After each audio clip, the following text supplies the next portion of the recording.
Listen to this. I was about to record, and it's going to be over in a minute. This is from Hunter S. True Crime. Police are looking for a missing 2-year-old. Want to show you Noah Tomlin. We're told he was last seen wearing a white and green pajama shirt and diaper. His last known location was on Atlantic Avenue at about 1 o'clock this morning. So, of course, what I'm listening for are any similarities to current cases. This normally quiet Hampton neighborhood overtaken by crime scene tape, search parties. So, in case you don't know,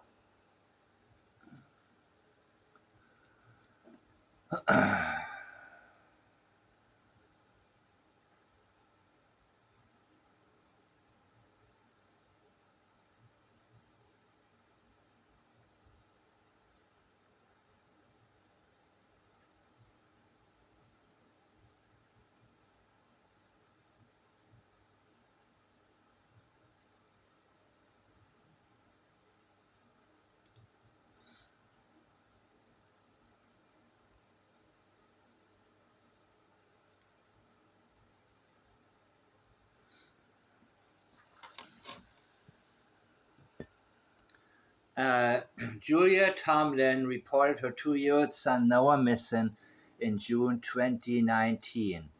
A massive search ensued, but Julia's story fell apart and she was charged with unaliving after admitting that Noah was not alive, disposed of like trash in the local landfill.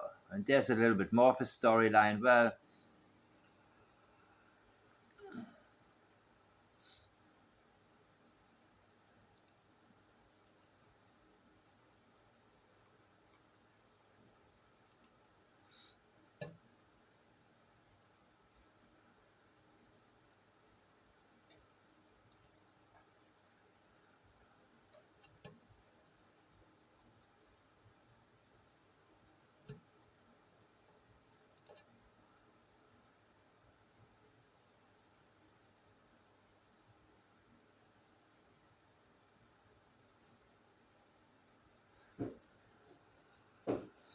apparently the abuse was ongoing and Noah died from blunt force trauma in the head as well as battered child syndrome.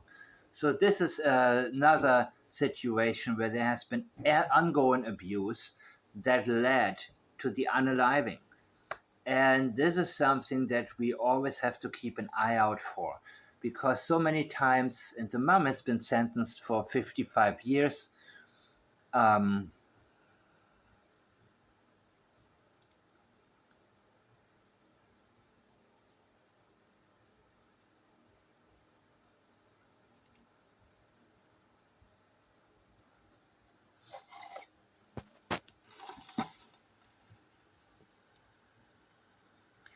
I guess this is her.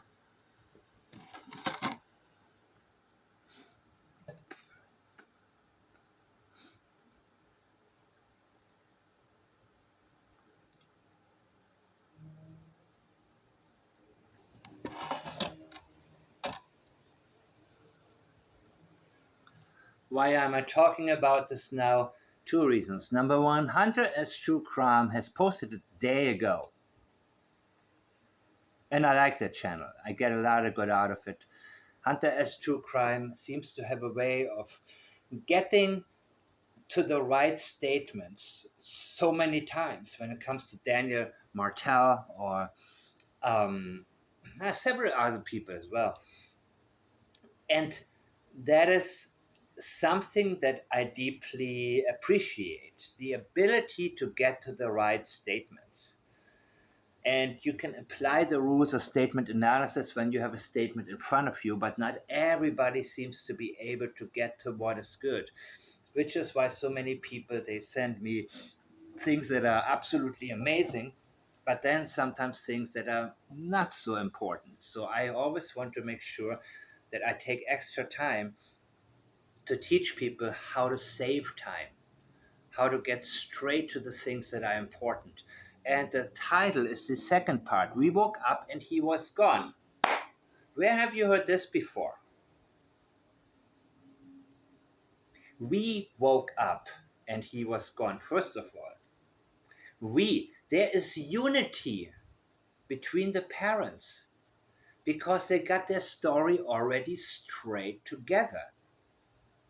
There's orchestration happening. Otherwise, you would say, I woke up,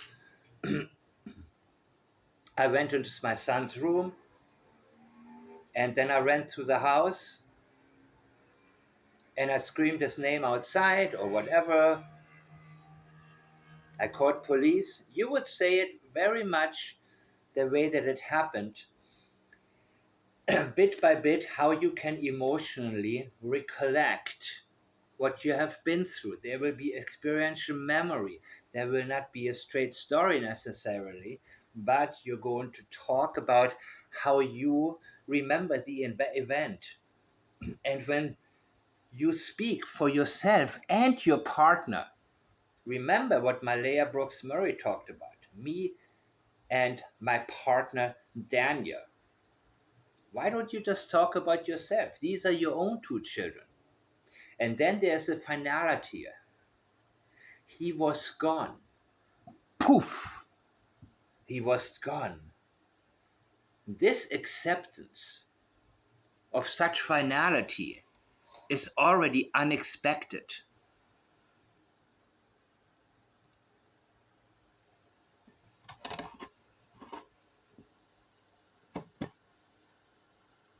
You would be trying to find him.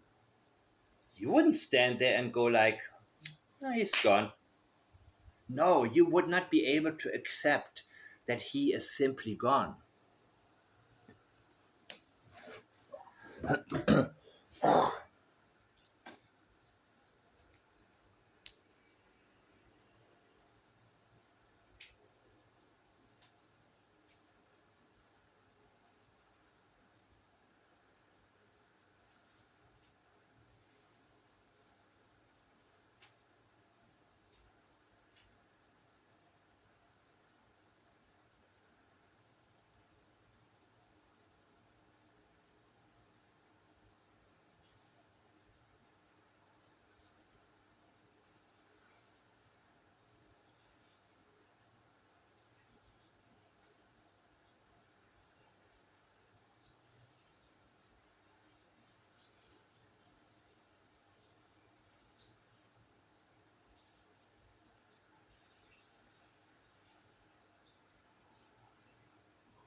And forensic units, all centered around this mobile home, the last place 2-year-old Noah Tomlin was seen.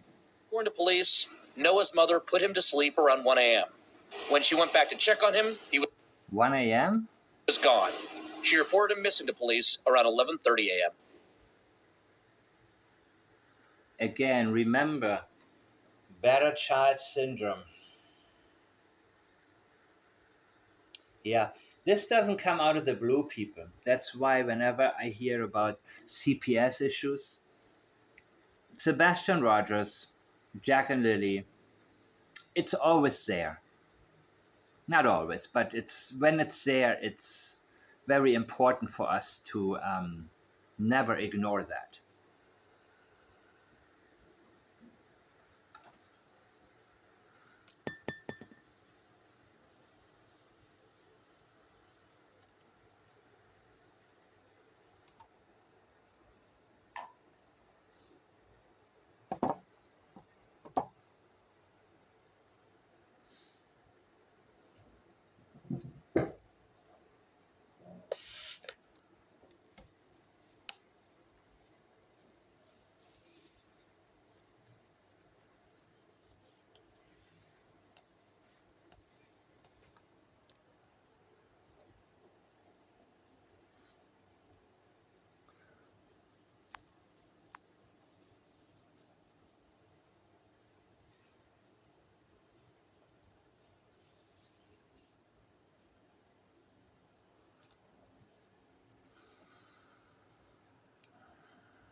There are so many prayers going up. We've got whole communities praying together.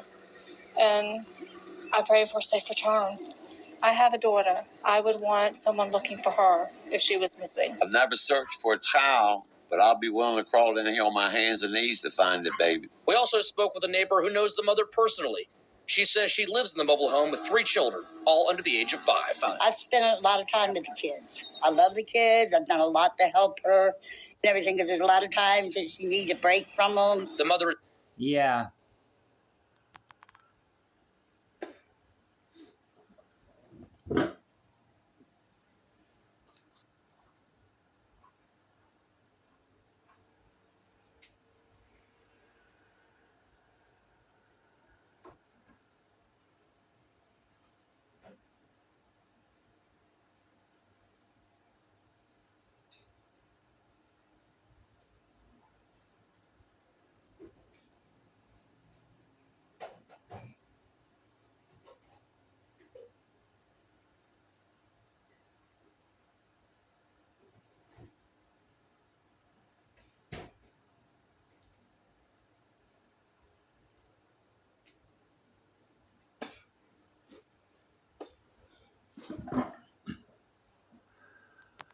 Once I am aware of any red flag, of course, I am developing what some may consider a negative mindset.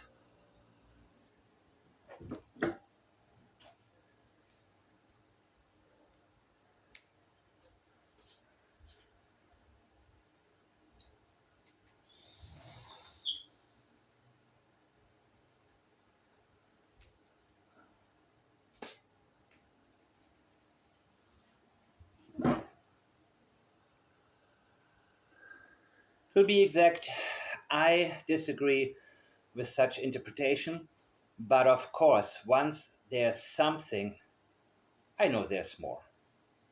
And I'm already fine-tuned. I'm fine-tuning myself into the scenario, and she needs a break from them.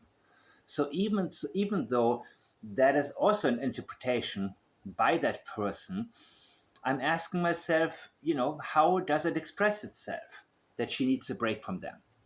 Or what's going on in the household? Does she have a hard time handling them? Then my question is, well, how does she discipline them? Does she lose her cool? Does she just break down and cry and say, I cannot handle it? Or does she get abusive? Does she have too much on her plate from her own perspective? And of course, then I am also staying very, very alert to allow warning signs to come to me when they do. Is not the type to lose track of her kids. She's always doing stuff with the kids. She's never, she's always with them. Always. Because she's always finding things for them to do and everything. Sind Sie auf dem Weg nach Asien oder bereits angekommen? Dann stellt sich oft die Frage, wie geht's jetzt künftig weiter? Can't understand it because the kids are never off the porch. If they are, usually she's off the porch. But she's got a gate that she locks and everything. And we're considering everything from the child just walking away, but 2 years old shouldn't be able to walk too far, to all the way up to and including foul play. We're looking at all potential possibilities. Well, we have a missing child, 2-year-old, that has not been seen since 1 o'clock in the morning. So that was 6 years ago. And of course, I looked at how it all played out and I got the idea. But again, let this be a training tool for now. We know what happened, more or less. But now we can get deeper into the analysis. Now we're going to be able to look for any types of red flags and can possibly align those with cases that we have been looking at recently. Reported missing at about 11:35. The child was put to bed last night, and again, the parents have not, their mother's not seen. Was put to bed, he doesn't know.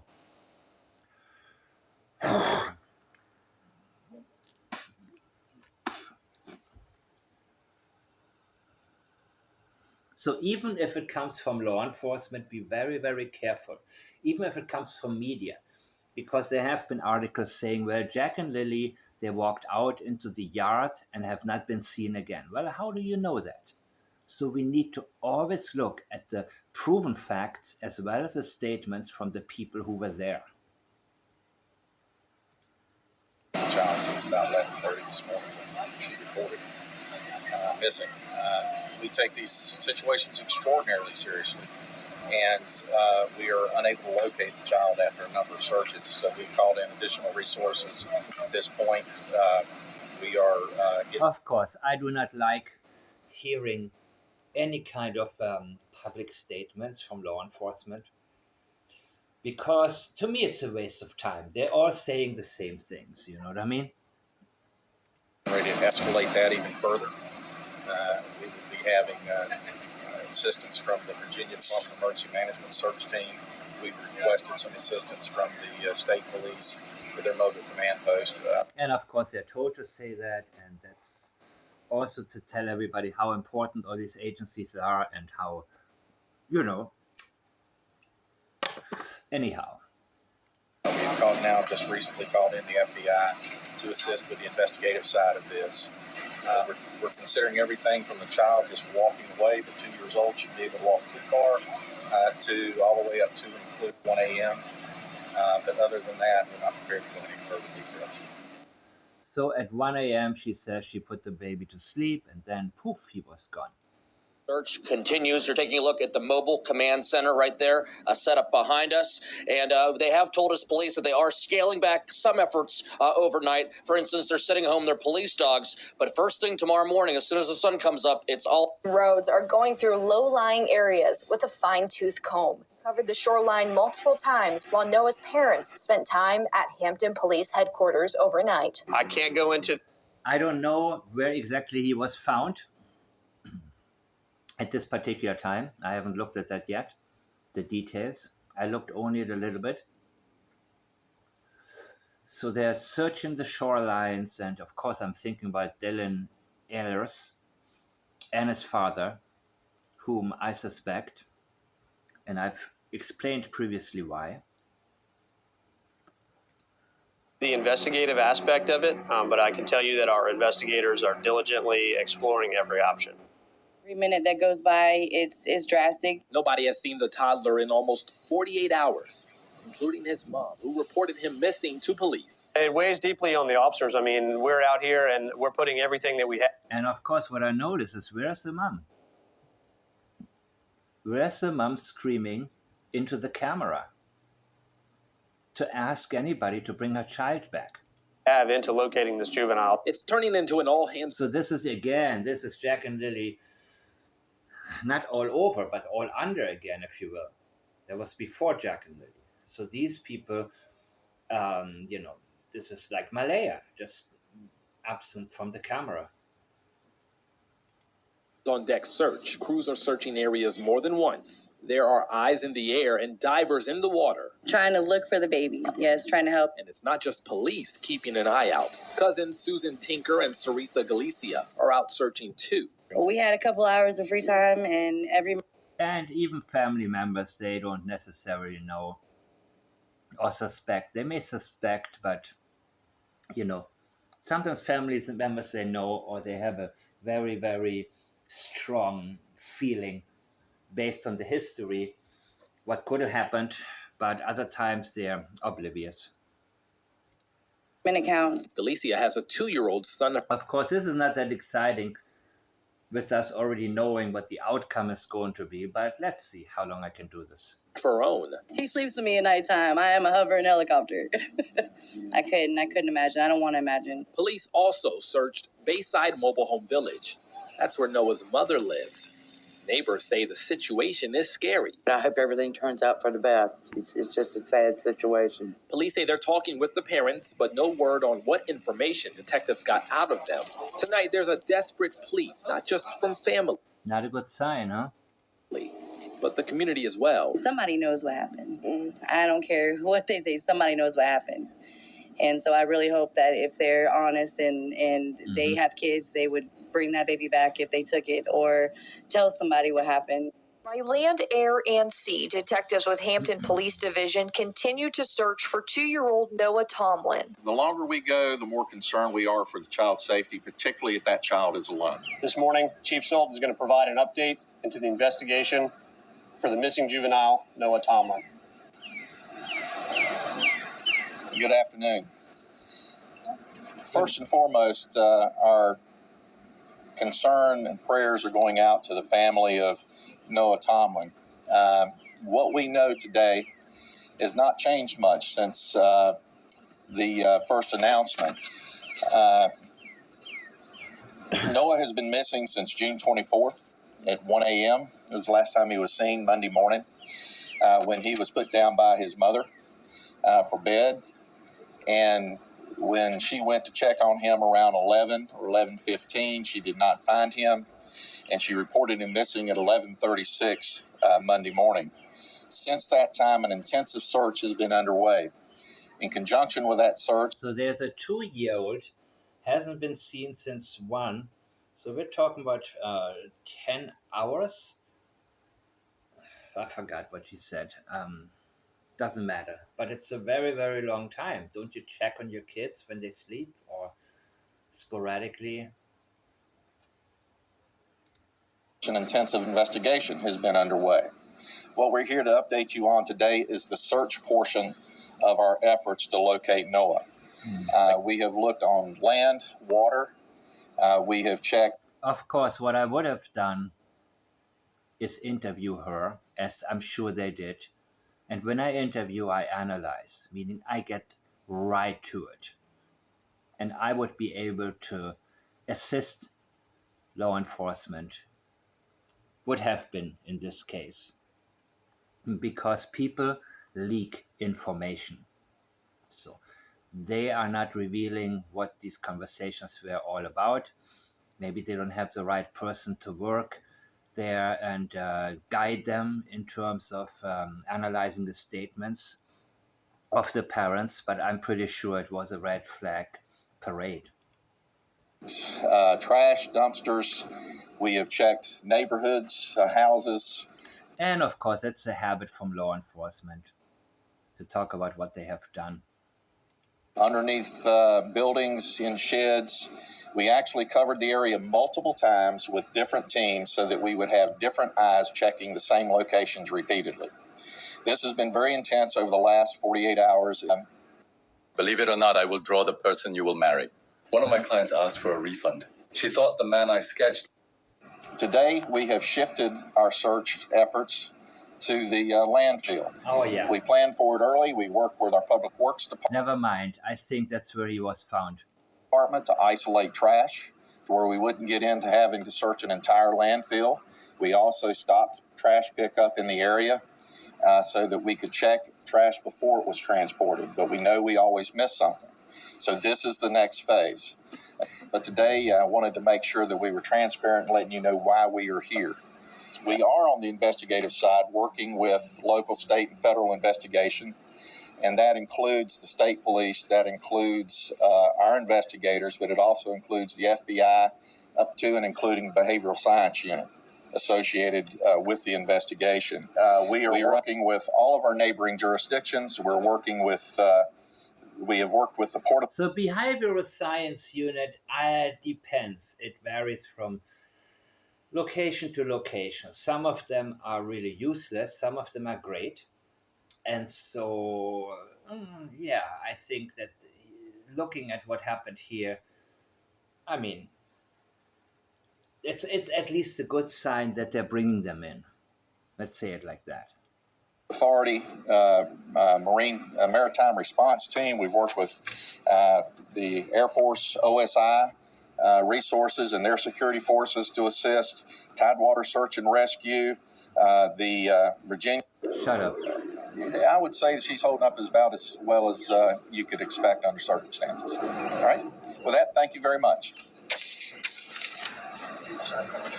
Again, people, whenever you have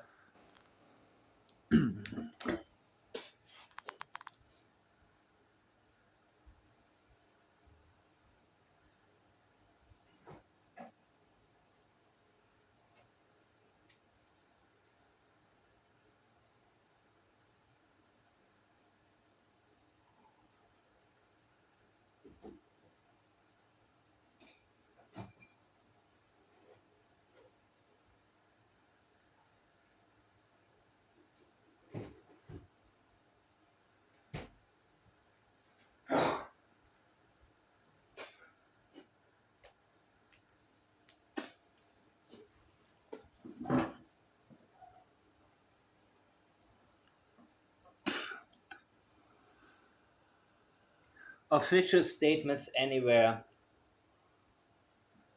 I don't like to listen to them because it's always the same spiel.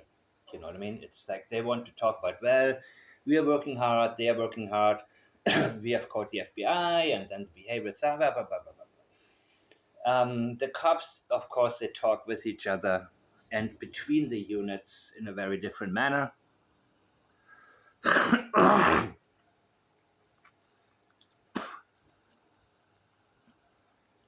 I can advise you only not to pay too much attention to that. Also, don't waste your time. We don't have statements from the parents, which is unfortunate, of course. That would have helped. But that, again, there's avoidance right there.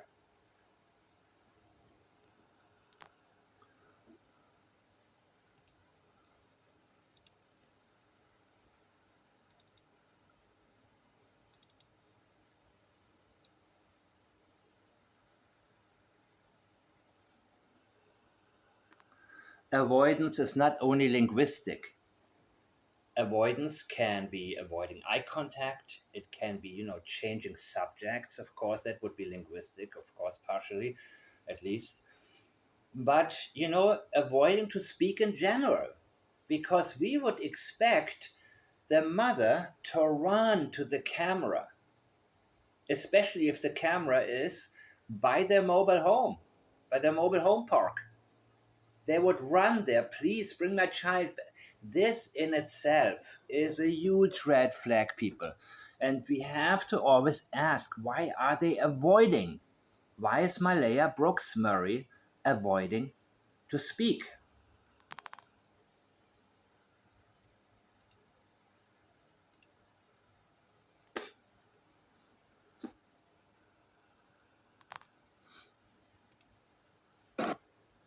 This is just Noah on the floor playing with toys. When I first saw it on the news, like my whole body started shaking because I knew who he was. Earl says she provided respite care for Noah a few times dating back to 2017. A child she'll never forget. He broke my TV, and that's how I remember him. Earl is part of Becoming Families, an organization that advocates for foster families and kids. She says when it comes to state laws, something needs to change. Each situation is different, and each case is different, and we gotta do something better. All of us. Crime scene tape still surrounds the home. Tonight, concern is growing for the toddler. Bring Noah home. He has a family that loves. And when you look at Jack and Lily Sullivan, of course, well, there should have been some crime scene taped, right? At least enough to keep Daniel from going to the pipeline, from running into the woods to the pipeline.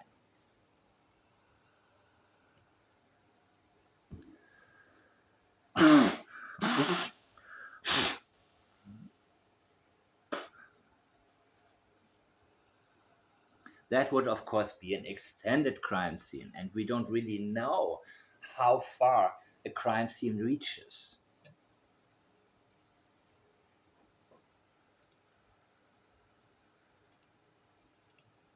Loves him, not just his biological family, but his foster families, his respite providers, people that have been in his life for the last 2 years. Crews packed up and went home for the day. Many people on social media are wondering why the search isn't going on through the night. It's absolutely normal. I mean, we don't have the lighting to continue searching the landfill.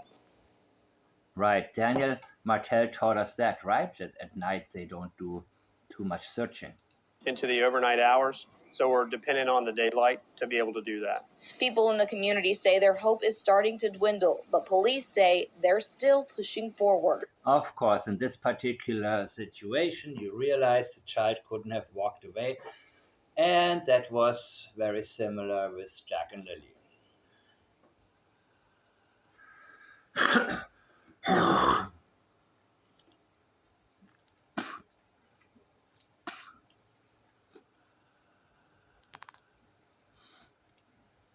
Well, if this were our child, we would certainly want to remain optimistic. That's why our investigators are working diligently, because deep down in our hearts, we all have the same. We would want to that be Noah optimistic. will be found alive and safe.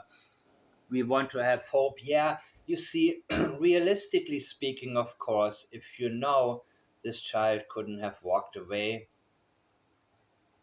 either somebody abducted the child or, well, most likely it happened in the home.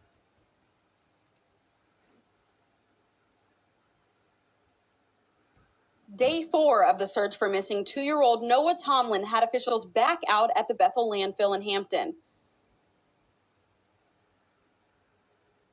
You could see people in hazmat suits with black trash bags searching in a coned-off area.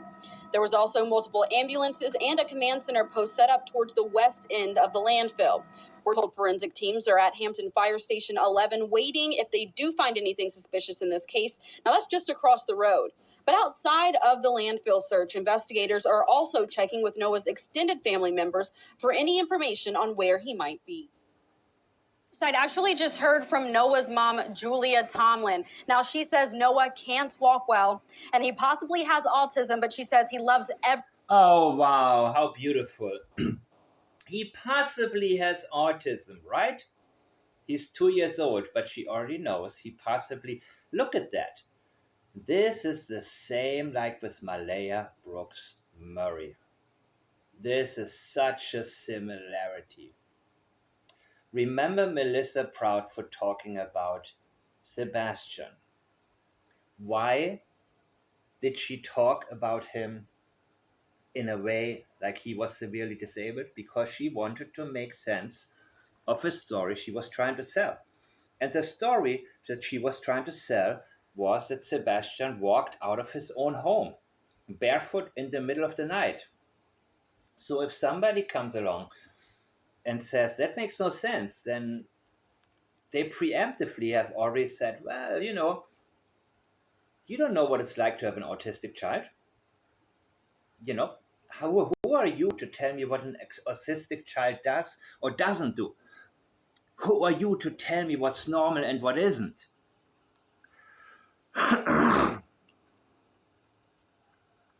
You don't understand what it's like. This is a way of shutting people down preemptively. So in this particular case, why did she say he possibly has autism? First of all, she cannot linguistically commit to it. Same with Malehya. Possible autism. Really? Like what? What makes you think Jack and Lilly had autism? Because they were very outgoing with people. And from what I have heard about Jack and Lilly, they were anything but autistic.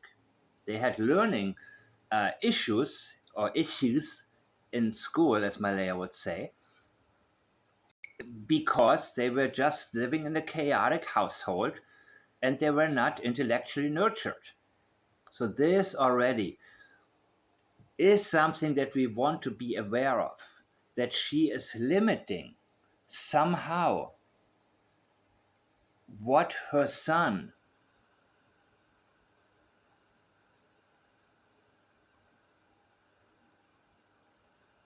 would be doing compared to what he should be doing.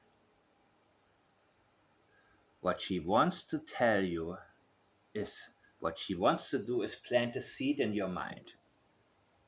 Seed planting is the intention right here.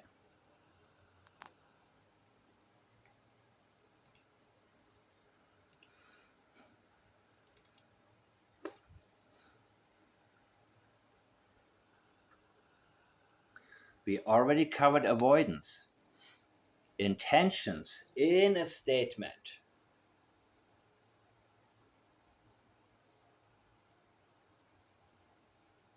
She wants to plant a seed that you imagine somehow this autistic child, this possibly autistic child, this proclaimed autistic child just doing something that you don't understand. Doing something, being able to do something that wouldn't make any sense. And of course, priorities, we've already covered them. We.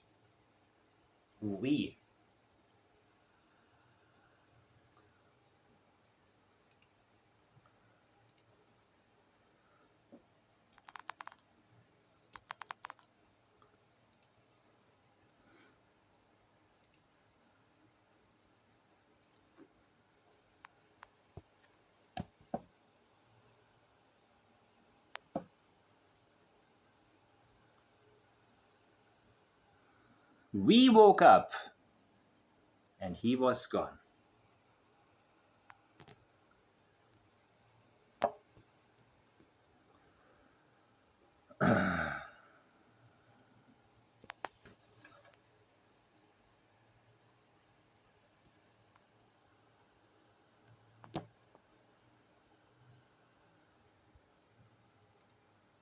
Everybody and is very affectionate.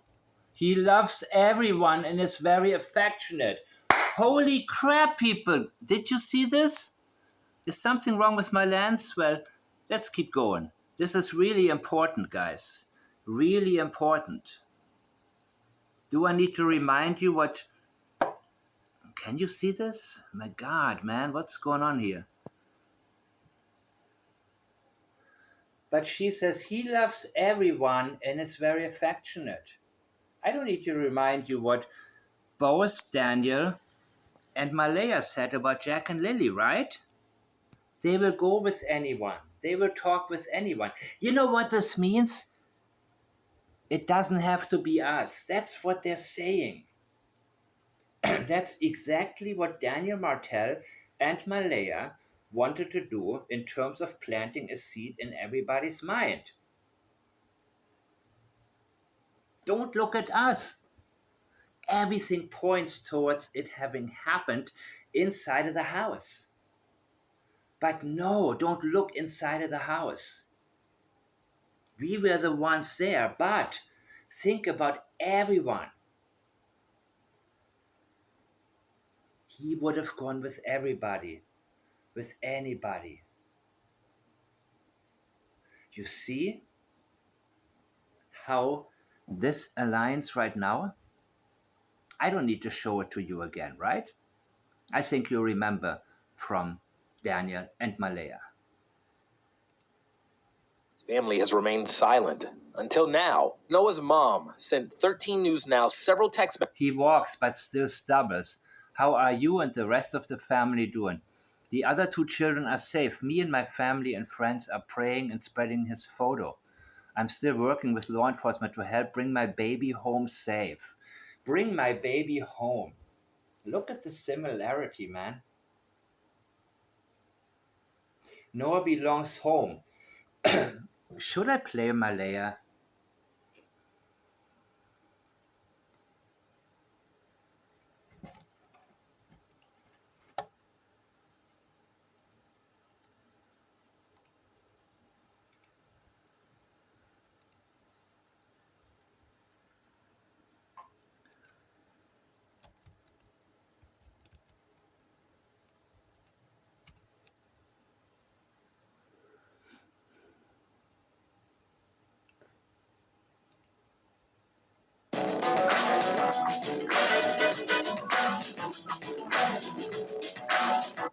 I'm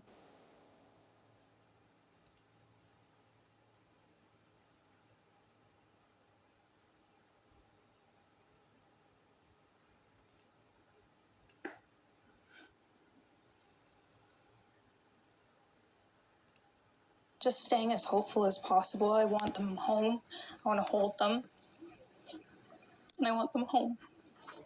What happened was we woke up, I heard them playing in the next room beside us, and I was drifting in and out of sleep. And they're not the type of kids that we tell them not to go outside on their own. We always make sure that we're out there with them, watching them, and they happen to just... There was this part, right? They will speak to anyone in a store. Everyone. Everyone! They're just store. They'll talk your ear off. Children, they're so sweet. They talk to anyone. They'll talk your ear off. They will speak to anyone in a store. Everyone. They're just extremely sweet kids. I appreciate that they'll talk your ear off. Wait. They're both really go-lucky children. They're so sweet. They talk to anyone. I just had the instinct I needed to call. They're both really go-lucky children. They're so sweet. They talk to anyone. They'll talk your ear off. They will speak to anyone in a store. Planting a seed. It could have been anybody. Everyone. They're just extremely sweet kids. And of course, here's Daniel Martell. If they wandered to the road, they would get in any car. You see? All of this is to keep you from looking at them.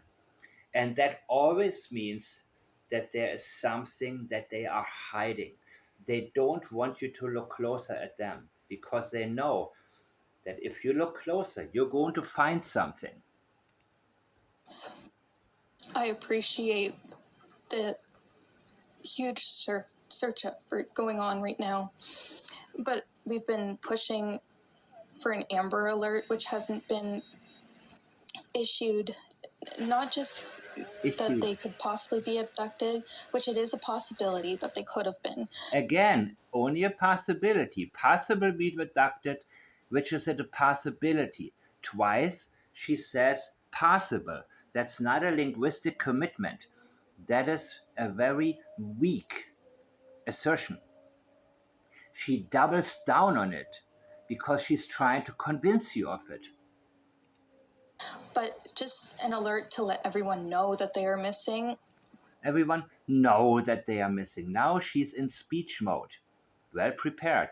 No, not well prepared, but not well done, but well prepared for her own, from her own level, if you will. For her own level. We had people text me saying that they weren't aware someone else let them know that they were missing, and they would trying to sell the abduction. It'd just be nice if everyone could be alerted. We thought maybe that we found tracks, but it's still uncertain. It's been raining and they're probably soaking wet, but with the sun today, I'm hopeful that they are feeling warm. We're all filled with pain and sorrow because we just want them found. We want them home. Everyone loves them. They are definitely verbal, and they do have possible autism. There we go. The possible autism.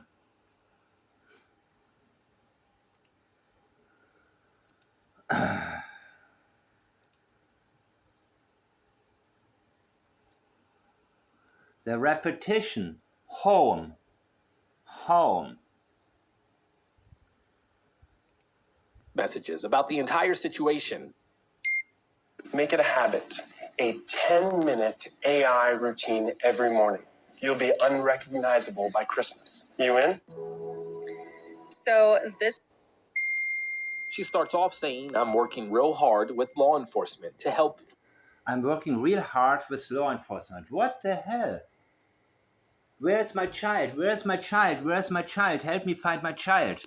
You don't say, I'm working really hard with law enforcement. You don't have to prove that. You will actually, as a matter of fact, bother them like crazy and scream at them. What are you doing? Or you will be getting on their nerves. They will have to try to keep you calm. Not working really hard with law enforcement. You're not a law enforcement agent. You are the mother. And to help find my baby. You see, when you call him your baby, there's vulnerability in the term my baby, my helpless child. She doesn't say my child who could have been walking away, who could have gotten out of the home by himself. You are putting him into the position of being somebody helpless in your hands and in your care, because you are the one who perpetrated something. I will get more into this in the members section, because how you address your child is also indicative of how you view him in this particular situation. I would like I have one statement I would like to give. Look at the introduction. There is no need for that. You're not holding a speech in front of Congress. I have one statement I would like to give. Really? Okay, so this already indicates preparation as well. And a statement it is. I'm working real hard with law enforcement to help find my baby. I can't have my location known or whereabouts of my other children for their safety. So again, she's trying to sell us the type of the not knowing part. She wants to pretend not to know anything, and it could have been anybody out there, and the other kids may be in danger. But in reality as well, she doesn't want people to bother her. In the particular moment where your child is missing, you don't care about these things unless there's really a threat. And right now there are police officers everywhere and they're keeping an eye on things. So right now you would be the safest that you have ever been.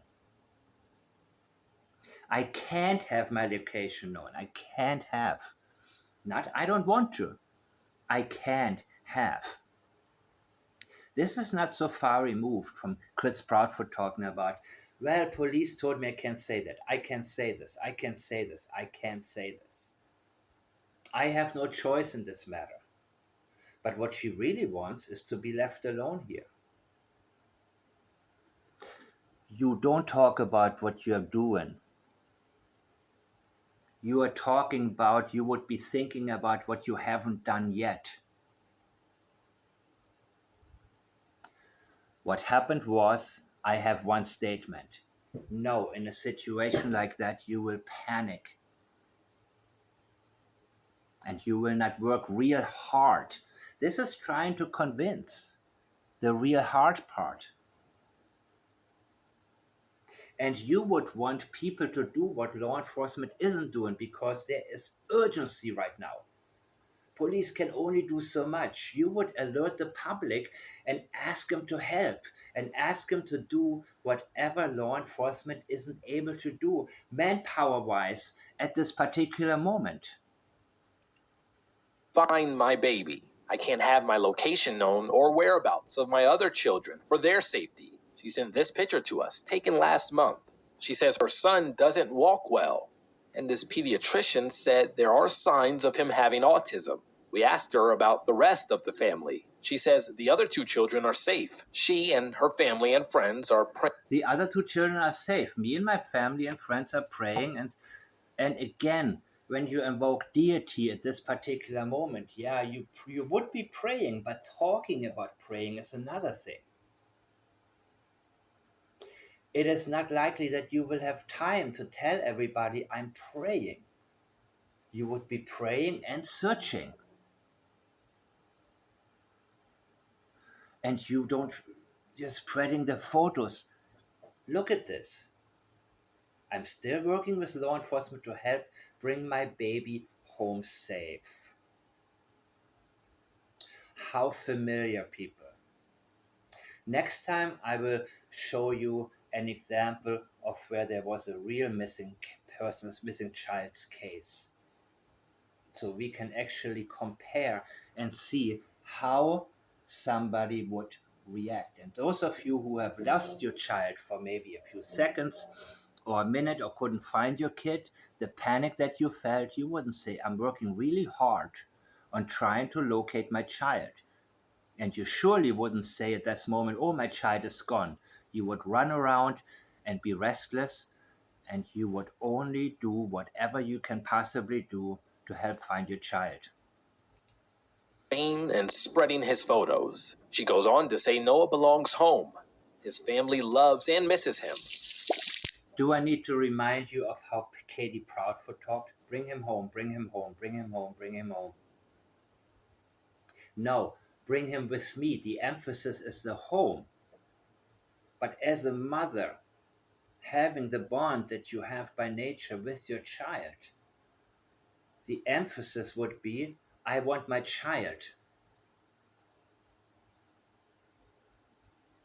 Doesn't matter what location. His family loves and misses him. She cannot commit to herself. I love him. I miss him.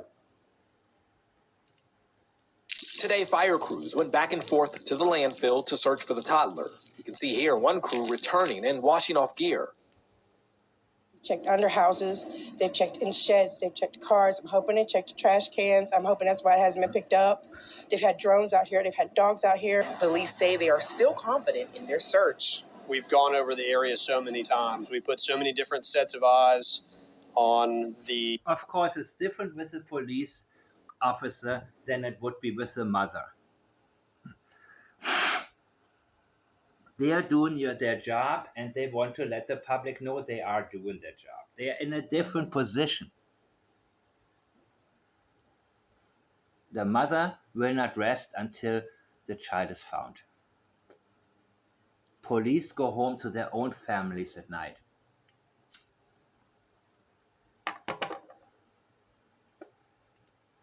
The immediate search area. I feel very confident that we have... So this is the official statement type that I really, get tired of, but, it is what it is.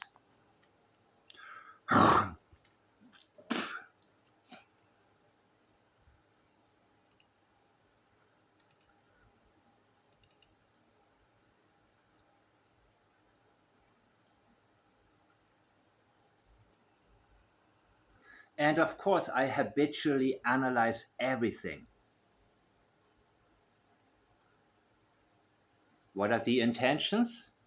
Remember, intention detection is the most important part, in my opinion.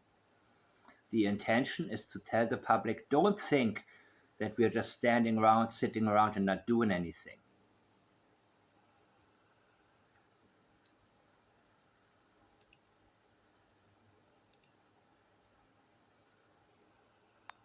Your tax money is at work. And what is he doing? Looking down, reading? We've exhausted all reasonable efforts and all reasonable resources in our search area in this location. But this doesn't mean the search is over. Tonight, we're going to be reevaluating and analyzing our investigative data.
Well, if you want me to say something nice about the RCMP, here's my opportunity.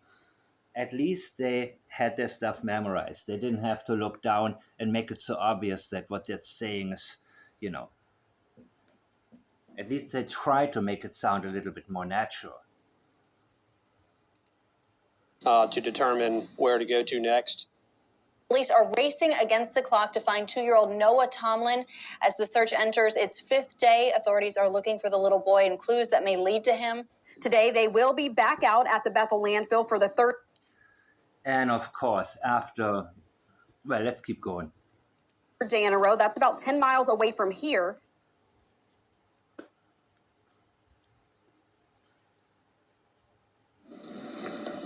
Also, mess up the home, Bethel right? landfill for the 3rd day in a row. That's about 10 miles away from here. Okay, so that's where they lived.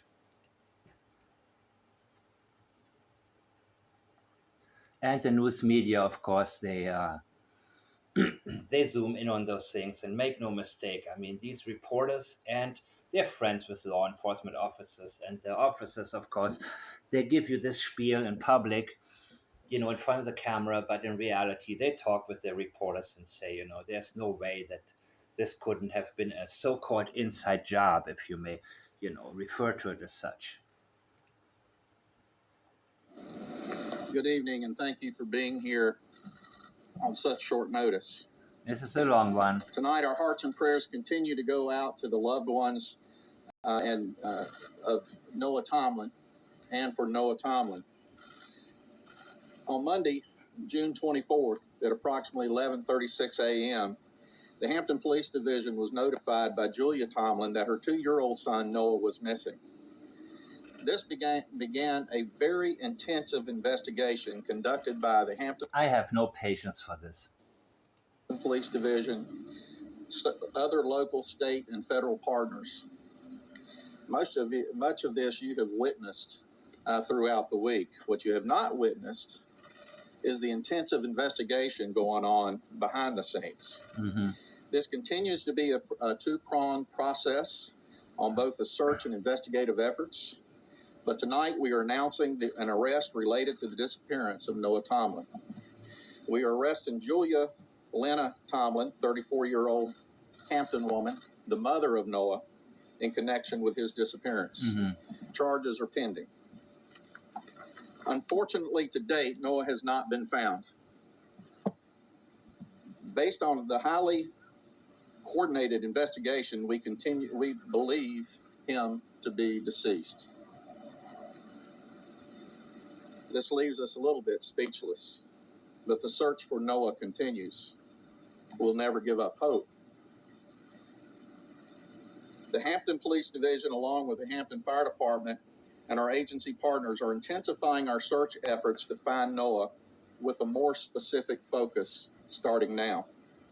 As the investigation is ongoing and in a very critical stage at this moment, there's very little information that we can share in addition to what I'm providing.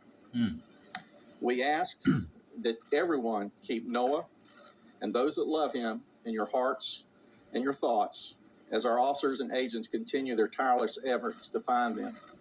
I can tell you that it's old-fashioned police work, and it's the efforts of the Bureau, the Federal Bureau of Investigation, the Behavioral Science Unit, all of these partnerships coming together. And by the way, behavioral science, don't judge behavioral science necessarily by the types of people that they have on Dr. Phil. But, again, I don't like infotainment. I like entertainment, but I also like information. I don't usually like to mix the two together. To put these pieces together. I'm not going to speculate. I'm not going to talk about the individual parts of the case. Can you tell us what she's charged with? Those charges are pending. And she is in the police station. Here in Hampton? Yes, ma'am. She's right inside. I've been tracking social media, and part of the investigation, we're tracking social media, and there's so many people that are hurt by this. When you look at Noah, when you look at the victims, any youth victim, we've seen this before. Our hearts go out. Everybody bleeds. I mean, it's like there are people out there in the community who would be willing to take care of a child and make sure something like this doesn't happen. Right. But at the end of the day, it affects the police officers and the first responders as well. It's the emotion in their face through all the dirt, the filth, the tiredness, from searching landfills and all the other stuff. The investigations that go on 24 hours a day, the fatigue that can set in, but nobody wants to drop it. They just want to continue to go. They want to push it. They want to get to the...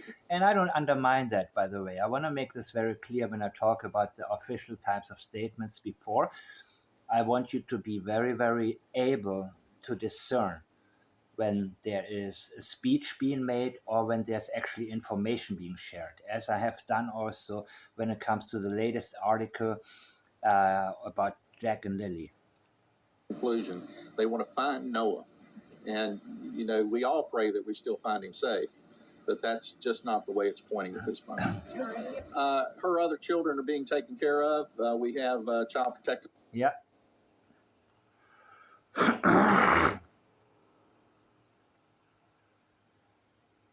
Services involved, and we're making sure that they are safe. Some are with family members and have been for some time. at the end of the day, that is one of our number one priorities, make sure they're okay. I'm not going to talk about what she is or is not doing at this time. At least at this point, they are now certain in terms of what happened. And you can detect it in the language too. They are, I don't want to say coming clean in terms of they're letting you in on what they have actually been doing, which before they didn't want to tell you about. At this point, so there is no deceptive language. He says, well, there is avoidance, of course, but it's direct avoidance, meaning we're not going to talk about this.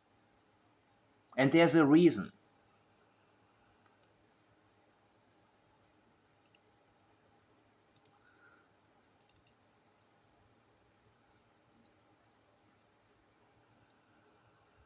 So whenever you have avoidance kicking in, ask yourself, is there a valid reason for it? If your own child is missing, you're avoiding the cameras, there's no valid reason for that.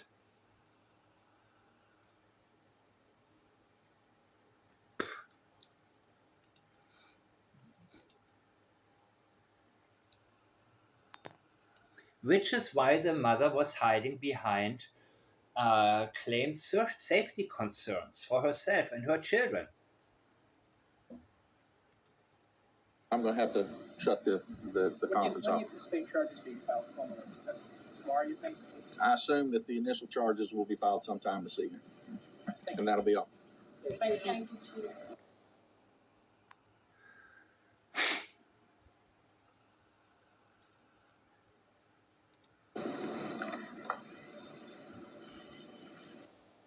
How long it takes a beginner like my dad to go from beer belly to get ripped again with. Good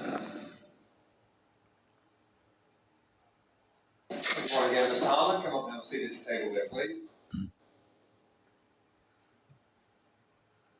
Julia Tomlin in court for the first time since police arrested her last Friday night. Tomlin spoke very softly to the judge and became visibly emotional at times. Visibly emotional. Again, interpretation not welcome. Because some people, they fake emotions, other. According to the arrest warrants, Tomlin's felony child neglect charges are from June 22nd, 2 days before she reported her son Noah missing. Yeah. The warrant accuses her of neglecting 3 kids, a 2- and 3-year-old, and a 6-month-old baby. 2 days before police say Julia reported Noah missing. When asked about the difference in dates, Hampton police could only say, That kind of speaks a little bit towards the deeper elements of the investigation, so I can't talk about that. We're putting so much effort into this, not just because we want to bring a close to the investigation. Again, people.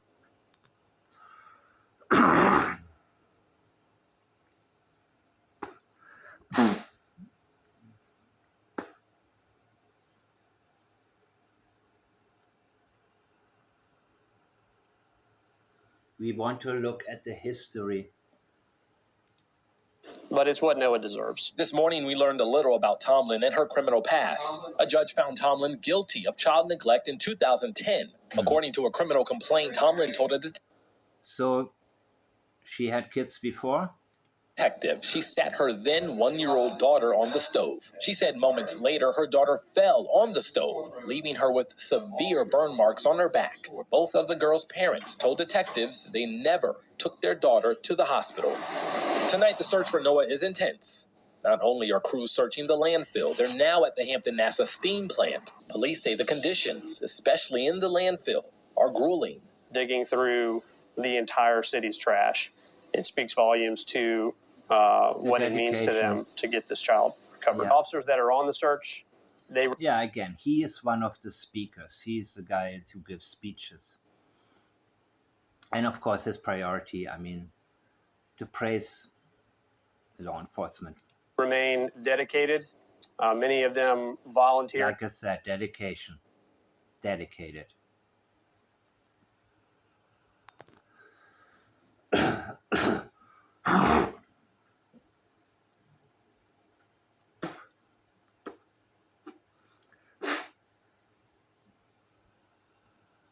This other guy, he came out with direct information. This dude, I normally wouldn't listen to. But let's go through it. To work this assignment in lieu of their regular assignments, and many of them are volunteering to work extra long hours. Again, doubling down, we are doing a great job. Not welcome to me.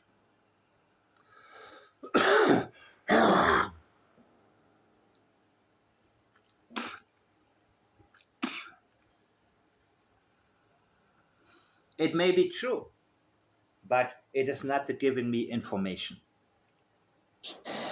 These extra hours are being spent at the city landfill and Hampton steam plant. Police cars and crews could... Aside from me recognizing now that there is a major focus on the landfill. So we don't know what the mother has already said. I still don't know, who was she living with? With another guy? When she said we?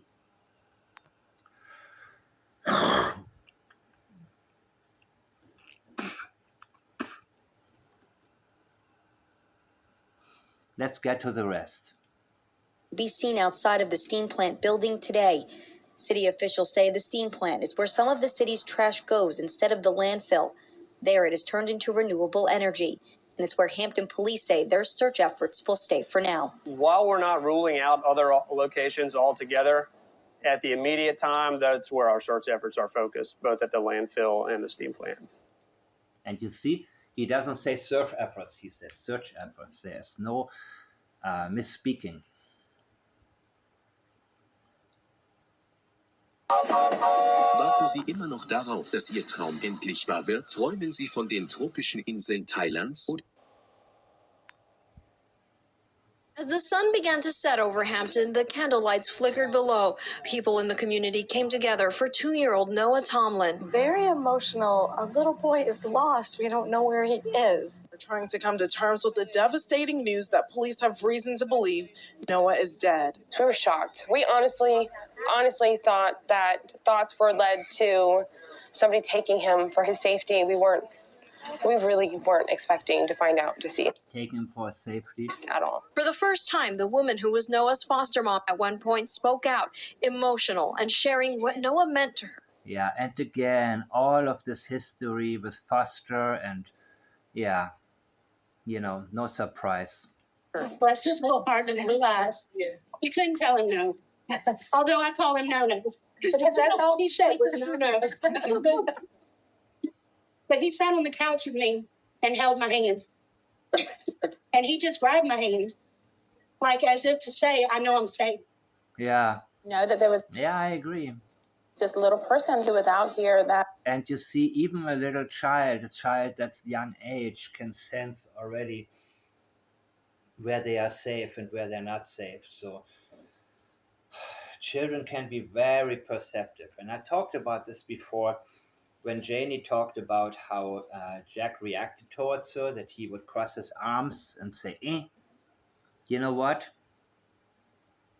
Jack picked up on that energy from Janie. Jack knew he wasn't safe with her, even though doesn't matter if she physically, if she done anything to him or not, but children feel the emotional safety of a grown-up.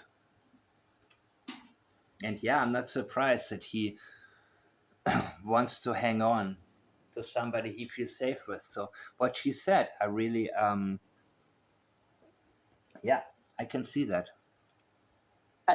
He could have been hot or lost or lonely or hurt by himself. It was just more than anybody could bear. We're demanding answers, not just hoping. No, we need answers. There were 4 independent searches of the area around Noah's home. There were also 2 searches that were conducted at the landfill and at the steam plant where trash is diverted. On the investigative side, we have been assisted by a number of different folks, but particularly the FBI. This includes agents, technical, and including the behavioral science unit out of Quantico that have assisted. The information gained through the investigation helped focus the search efforts. Conservatively, we've spent over 10,000 man-hours on this process. We have been through 1,000 tons, and let me put that in perspective, that's 2 million pounds of garbage, and search that by hand. The priority all along has been to find Noah. It's with very mixed emotions that we report today that goal has been accomplished. Recovery of the body. At 8:50 a.m. this morning, a search team located the remains of a child we believe to be Noah Tomlin. A steam plant. Yep.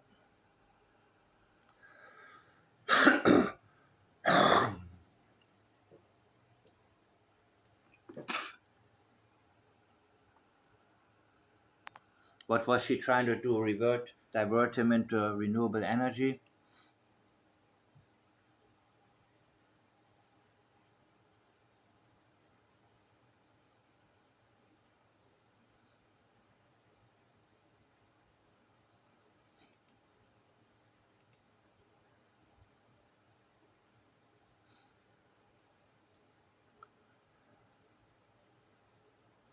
Tomlin is accused of murdering and killing her 2-year-old son. There is no question in my mind, based on the evidence, this child was tortured. Tonight, murder charges for Julia Tomlin, as we learn how her son died. According to an autopsy and anthropology report, Noah had fractures to his skull, jaw, and ribs. The report... Yeah, and Lily had black eye right before she was disappeared, and Jack had many black eyes.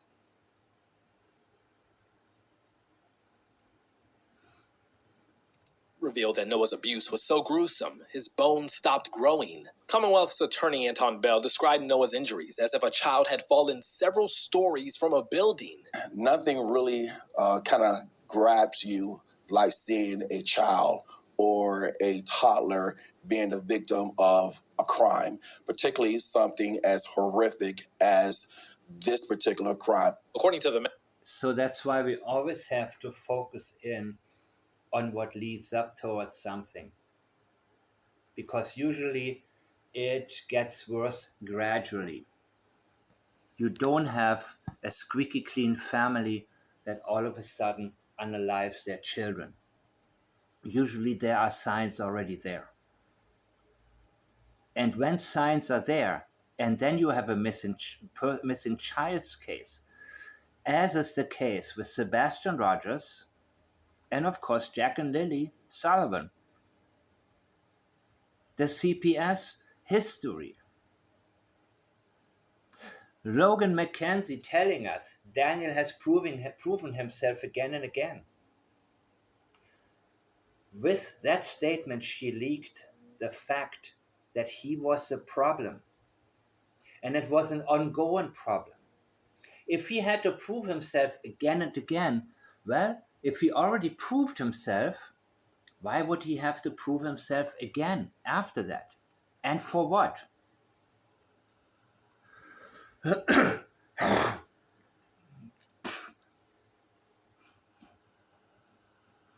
When Logan McKenzie gave her interview, and I listened to it, that's when I knew the issue was Daniel.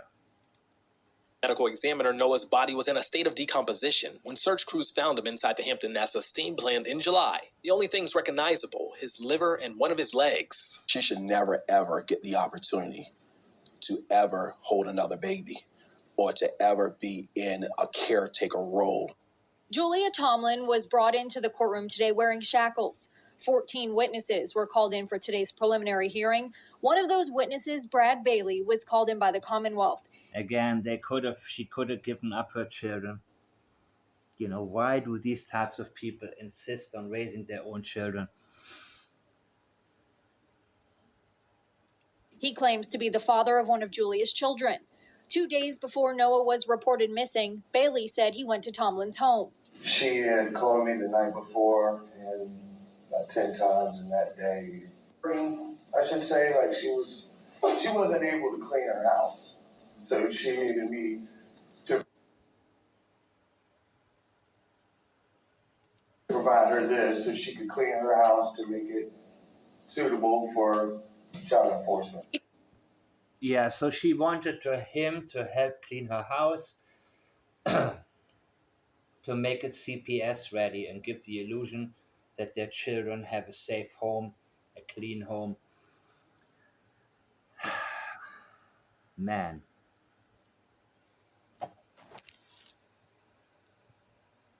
Help was available. Why didn't you take it?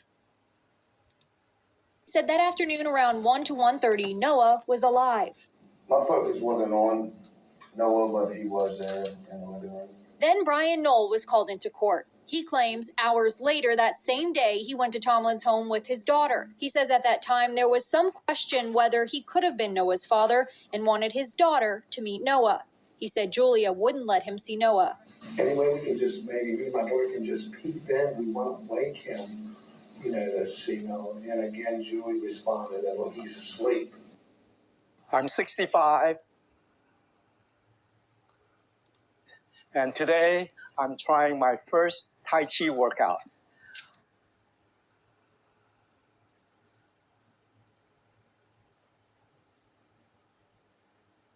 This is just a few more minutes, people. Hampton police investigators presented new evidence, including photos of bloodstains that were cleaned from the wall and a shirt at Tomlin's home. The FBI agent told the judge that Julia confessed to her that Noah died while taking an unattended bath between the two male visitors.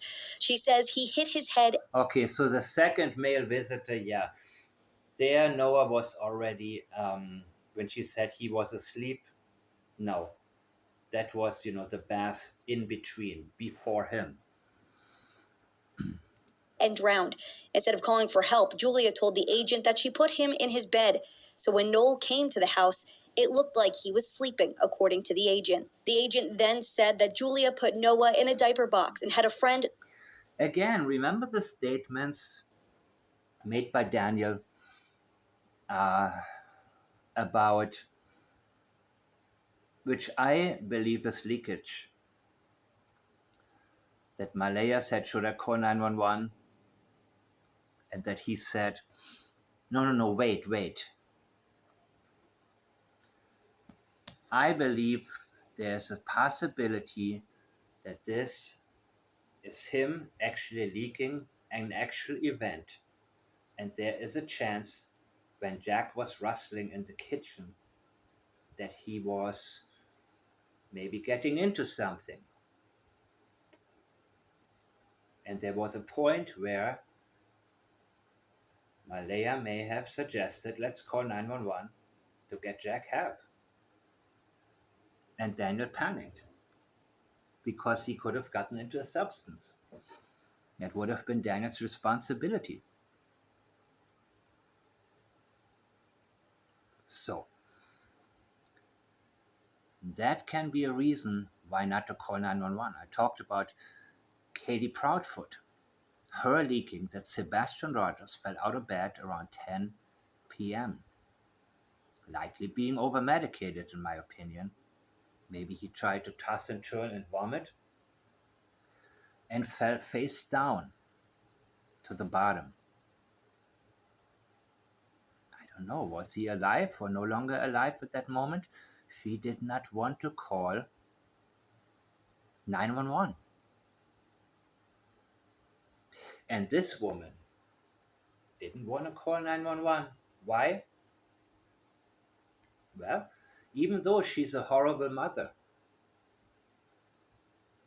we can still look at other cases such as Madeleine McCann. I believe that was an accident as well.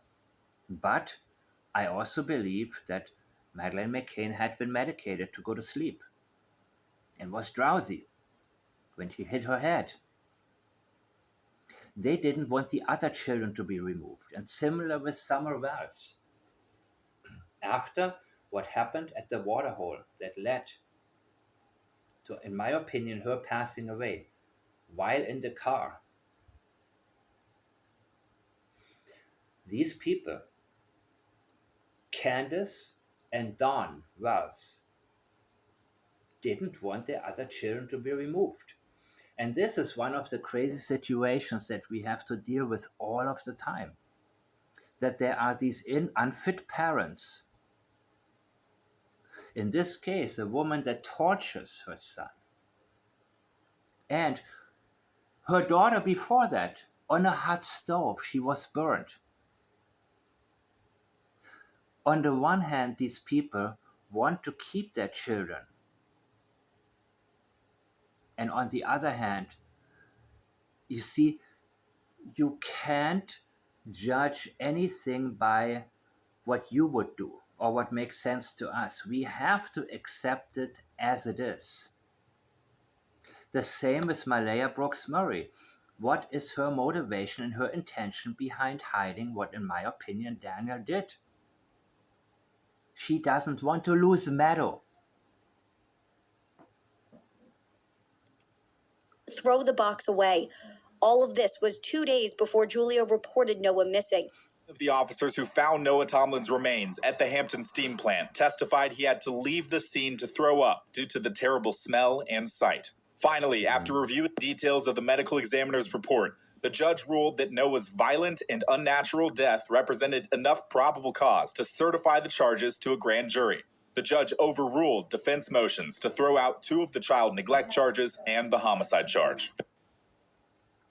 Yeah, if she had money and had a better attorney, she could have succeeded with that. But, you know, good that she didn't. This morning, she pleaded guilty to second-degree murder, child abuse and neglect, and concealment of a body. Tomlin walking out in handcuffs, emotionless when the judge handed down his sentence. As she stood for the judge's sentencing, the judge sentenced her to 55 years in prison with no time suspended. Now, he gave her 40 years for second-degree murder, 10 years for felony child neglect, and 5 years for concealing a body. At one point, the Hampton mother seemed to be wiping away tears as her 19-year-old daughter took the stand. Yeah. And breaking down as she described the horror she and her 9 siblings went through under Tomlin's watch. 9 siblings, child after child. She says their own mother physically and mentally abused all of her 10 children, but little Noah got it the worst, ultimately dying from his injuries. Yeah. You're supposed to be the protector as a parent, not the predator. The medical examiner saying the toddler suffered blunt force trauma to his head. But the autopsy found that Noah suffered many injuries way before his death and that there was a pattern of abuse. You see, it would be so great. Of course, I don't believe, when it comes to Jack and Lily, I believe that Daniel took them to the ocean. And that's why we have all of these water references, so the bodies will not be found. But how great would it be if they could have been examined at one point for injuries, any types of injuries? So we will never know, in my opinion, what all had been done. We saw the black eye, we saw certain things, we heard from Daniel himself that Jack had many black eyes and Lily had one just before she disappeared. But it would have been so eye-opening had there ever been a way to actually really examining the kids.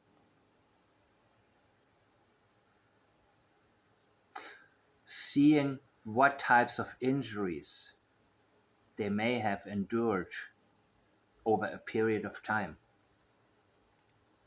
The medical examiner says the toddler had broken ribs and a broken jaw before he was murdered. This is someone who was brutalized. Right. So it wasn't he hit his head and he drowned.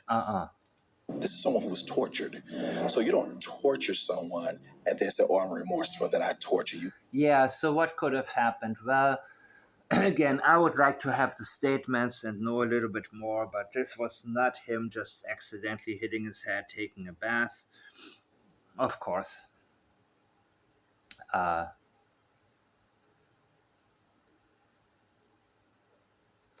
don't know. I haven't read the other parts about it. If she drowned him, or what she did, or let's hear it.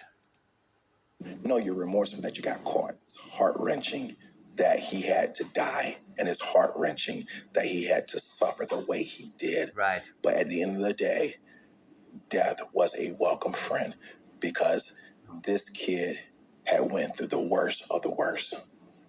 Now he should have been rescued. Noah Tomlin's family has many unanswered questions. An innocent life taken too soon. I mean, it's still hard to wrap my head around, but... I sat down with Noah's grandparents on his father's side and his oldest sister. They're still trying to come to grips with the toddler's death. It's been very hard. Unfortunately, their time spent with 2-year-old Noah was incredibly short because of family conflict. They only met him once, just a few days before his mother, Julia, reported him missing. It was good to get to know him. Wow. He was very sweet. Vincent Jones says it seemed Julia was back on track. The family planned to go see Noah again. I was shocked, but... Yeah, I mean, we heard that she was calling her ex-boyfriend to help clean up the house and make it presentable. This woman's been through the system. This woman understands how to present herself. And that's her only priority, how to present herself to the public and make it seem like she's a decent mother. She has learned. With child number 10, she got the routine down. And she became more and more abusive. And she became, partially because she became more and more confident in being able to get away with it. And again, a motive doesn't require on us to understand it or be able to relate to it for it to be one. What was her motive? Well, you tell me. I have my own ideas. But that's not the topic of this video. The more we were looking at it, the more I knew she was involved in it somehow. Vincent and Cindy Jones have custody of 3 of Julia's 10 kids, including Leanna, who's not only dealing with her brother's death, but her mom behind bars. Just think about, the positive parts about the situation, Noah's no longer suffering. Tonight, the family is asking for... Yeah, you know what? That's one way to look at it. But also, I mean, CPS have their hands full. And the workers often want to do a lot more than they are able to do. They often have their hands tied. It's not an excuse that I'm making. Well, that's for another show. Better child welfare laws, so this won't happen again. Yeah, that's one. The system did fail, Noah. Exactly, and the same with Jack and Lily, and the same with Sebastian Rogers. And I've said it before, here, well, again, this is the same story. And maybe they have to have people working for CPS who are able to apply the pledge system when interviewing parents.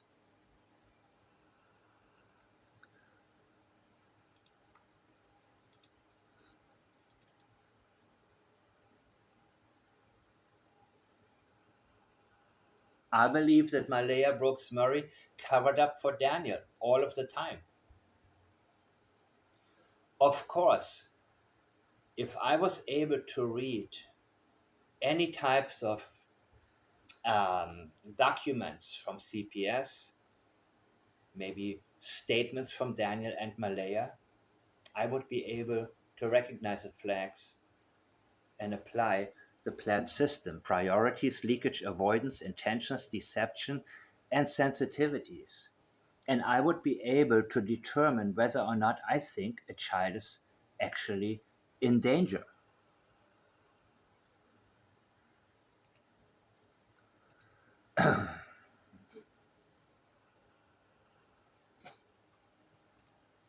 System did fail Noah. In the meantime, the family is focused on healing and remembering young Noah. I wish I could have known him the way that I know my other grandchildren. But we will know each other someday.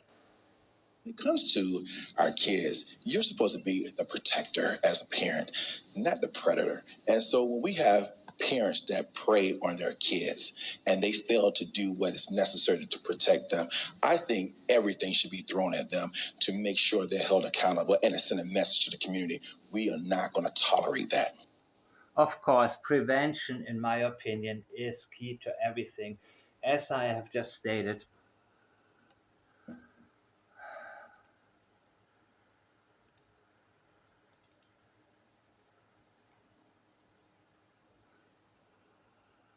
if you are working for CPS or any type of agency, apply the pledge system at all times. It will help you get to the truth because people speak it one way or the other, especially when they're trying not to.